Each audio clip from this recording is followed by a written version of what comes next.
आप सभी को नमस्ते। आज से हम हमारे चैनल सब यहाँ तो जाएं कहाँ में एक नई श्रृंखला शुरू करने जा रहे हैं। वो पूरी तरह से हमारी राष्ट्रभाषा हिंदी को समर्पित होगी। इसमें हम हिंदी का एक नया ही रूप देख पाएंगे। तो चलिए शुरू करते हैं। अगर आप हमारे चैनल पर नए हैं तो इसे सब्सक्राइब जरूर करें। आज हम सीखने जा रहे हैं पर्यायवाची शब्द। जो ही इसका नाम हम सुनते हैं सभी को लगता है ये रटने वाली इकाई है, पर सच्चाई इसके विपरीत है। आप जैसे जैसे वीडियो में आगे बढ़ेंगे आप पाएंगे कि ये बड़ा ही सरल और रोचक टॉपिक है।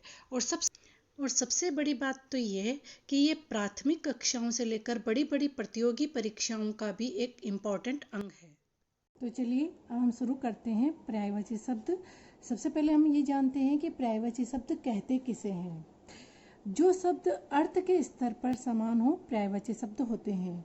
ध्यान दीजिएगा, अर्थ के स्तर पर जो शब्द अर्थ के स्तर पर समान हो वो पर्यायवाची शब्द होते हैं। अब ये अर्थ के स्तर पर क्यों?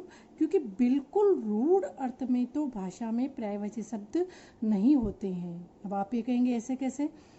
रूढ़ शब्द वो होते हैं जो किसी अर्थ विशेष के लिए निश्चित हो जाते हैं। जैसे कबीरदास जी ने आत्मा को हंस कहा, लेकिन हंस के पर्यायवाची शब्द लिखते समय हम आत्मा तो नहीं लिख सकते। उसी प्रकार जब कोई शब्द किसी अर्थ विशेष के लिए रूढ़ हो जाता है तो उस शब्द के स्थान पर हम उसके पर्यायवाची शब्द को नहीं रख सकते। इनमें सूक्ष्म अर्थगत अंतर जरूर होता है। जैसे जल का पर्यायवाची पानी है, लेकिन इन दोनों में भी थोड़ा सा अर्थ में अंतर है। जल पूजा का जल, जब हम सूर्य को अर्घ्य देते हैं तो हम यही कहते हैं कि सूर्य को जल चढ़ा रहे हैं। ये तो नहीं कह सकते कि हम सूर्य को पानी दे रहे हैं या पानी चढ़ा रहे हैं। उसी प्रकार पानी का कौन सा, पीने का या सिंचाई का। कहने का मतलब यह है कि प्रत्येक शब्द की महत्ता विषय एवं स्थान के अनुसार होती है।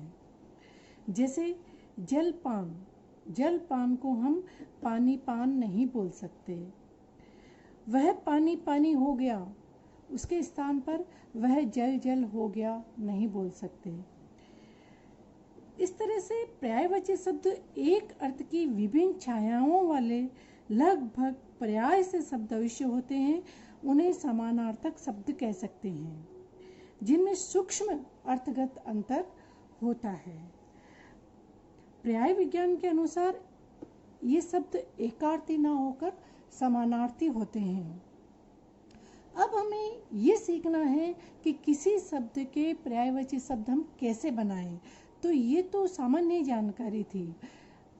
इसके लिए थोड़ी सी और जानकारी हमें चाहिए कि जिस शब्द को के पर्यायवाची शब्द हम बना रहे हैं उस शब्द की विकास यात्रा क्या रही होगी, या ये पर्यायवाची शब्द कैसे बने होंगे।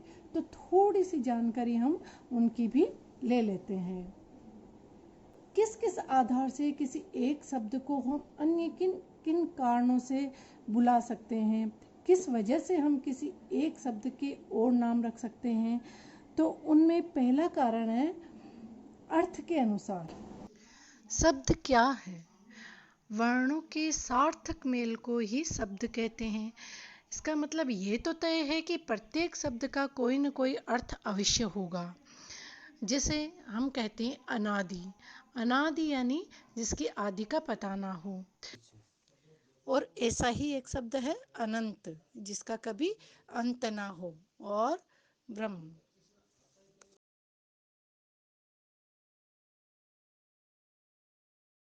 दूसरा है नया ज्ञान। अब नवीन ज्ञान कभी निरंतर चलता रहता है, ज्ञान में बढ़ोतरी होती रहती है। तो जैसे पहले हम एक लाल कलर जानते थे, लेकिन उसी लाल रंग को हम अब कई रूपों में देखते हैं, जैसे टमाटरी, सिंदूरी, प्याजू। और तीसरा हमारा है विदेशी शब्द। हिंदी हमारी बड़ी लचीली भाषा है, अपने मेहमानों का अच्छे से स्वागत करती है। किसी भी अन्य भाषा के शब्दों को वो बड़े सरल तरीके से आत्मसात कर लेती है।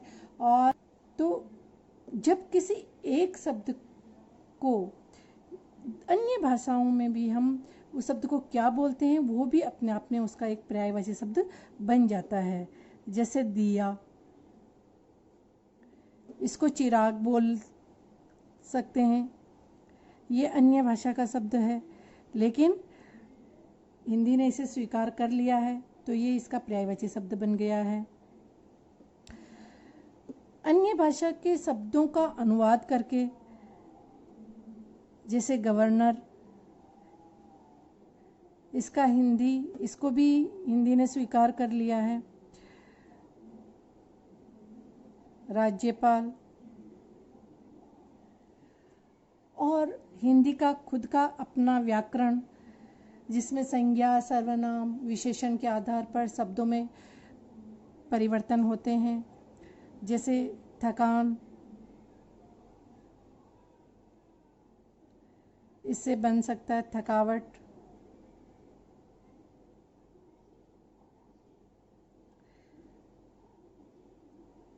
हम बोलने में थोड़े से आलसी हो जाते हैं कभी कभी, तो पूरा शब्द न बोलने की बजाय हम छोटा सा शब्द बोल के काम चला लेते हैं, तो उससे भी उस शब्द का वो पर्यायवाची शब्द बन जाता है।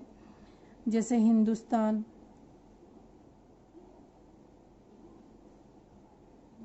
पूरा हिंदुस्तान हम नहीं बोलते, थोड़ा आलस कर जाते हैं, हिंद बोल के ही काम चला लेते हैं, तो ये इसका पर्यायवाची शब्द बन गया। ध्वनि परिवर्तन, किसी शब्द को बोलने में हमें ज़्यादा घोष या हमाप्राण की आवश्यकता होती है, हम थोड़ा सा सही काम चला लेते हैं, उसमें पूरी एनर्जी नहीं लगाते हैं, तो उससे भी हमारे शब्दों में परिवर्तन आ जाता है और वो पर्यायवाची शब्द बन जाते हैं। जैसे हस्ती, इसको बोलते बोलते हम हाथी बोलने लग गए। इसका अच्छा सा उदाहरण तत्सम और तद्भव शब्द है। तत्सम शब्द को ही बोलते बोलते हमने उन्हें तद्भव शब्द बना दिया है। तो इस तरीके से हमारे ये 7 पॉइंट हो गए हैं, जिनके आधार पर हम शब्दों में बोलते बोलते या अन्य किसी कारणों से परिवर्तन कर देते हैं। तो इसी तरीके के परिवर्तन हम करते हुए एक शब्द से अनेक शब्दों के पर्यायवाची शब्द बनाएंगे। अब तक आपने ये सोचा होगा कि ये थोड़ा सा कठिन होगा, लेकिन नहीं होगा। हम ऐसे कुछ आपको ट्रिक्स दे रहे हैं जिससे आप बहुत ही आसानी से किसी एक शब्द के पर्यायवाची शब्द याद करके अनेक शब्दों के पर्यायवाची शब्द लिख सकेंगे। इस वीडियो को ज़्यादा लंबा नहीं करते हुए इसे हम अगले पार्ट में आगे बढ़ाएंगे, जिसका लिंक डिस्क्रिप्शन बॉक्स में ऊपर दिया गया है। हमें पूरा यकीन है आपको वो वीडियो ज़रूर पसंद आएगा। हमारे चैनल पर पढ़ाई के और भी वीडियो अपलोड किए जाएंगे, इसीलिए आप इसे सब्सक्राइब ज़रूर करें और सबके साथ शेयर भी करें ताकि सबको भी इसका फ़ायदा मिल सके। धन्यवाद।